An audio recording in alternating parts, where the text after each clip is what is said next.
তুমি আকৌ উৎপাত কৰিছা মই তোমাৰ কাৰণে ম'ম' বনাম বুলি ভাবিছিলো নবনা আৰু নকৰা উৎপাত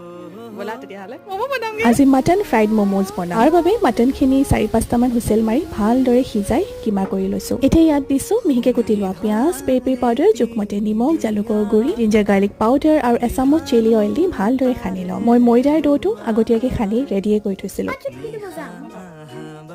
চব কামতে আগভাগ আপোনালোকৰ অকণমানি কেতিয়াও কৰেনে এনেকুৱা জনাবচোন এতিয়া ম'ম' শ্বেপত সৰু সৰুকৈ বেলি মাজত মাটনৰ ষ্টাফিংছখিনি ভৰাই উল্টা পুল্টাকৈ শ্বেপ এটা দি ল'লোঁ আৰু যিহেতু মই ফ্ৰাইড ম'ম' বনাইছোঁ ম'ম'জকেইটা ফ্ৰাই কৰিবই লাগিব আপোনালোকে এয়াৰ ফ্ৰাইও কৰিব পাৰে ভালদৰে উল্টিয়াই পুল্টিয়াই চাৰিওপিনে ম'ম'জকেইটা গল্ডেন ব্ৰাউন নোহোৱালৈকে ফ্ৰাই কৰি ল'লোঁ দেখিলে নহয় কিদৰে একেবাৰে সহজতে হৈ গ'ল 1 2 3 4 মামা 4টা ম'ম' যে মুনা মোৰ কাৰণে এইখন প্লেটটো মই কেতিয়াও নাপাওঁ মোৰ কাৰণে লৰালৰিকৈ বনাই লওঁ আজিলৈ আহিছোঁ